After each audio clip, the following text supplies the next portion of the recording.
আমি ওই ব্যক্তিকে জান্নাতের আঙ্গিনায় একটা ঘরের গ্যারান্টি দেই যে ব্যক্তি তর্ক করার সময় নিজে হক এটা জেনেও সে তর্ক থামিয়ে দেয়।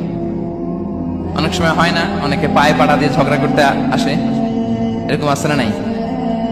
আপনি চুপচাপ দেখবেন একটা বাজে কমেন্টস করতেছে, আবার কমেন্টের নিচে কমেন্ট, আবার গালি, হ্যাঁ আছে না এরকম?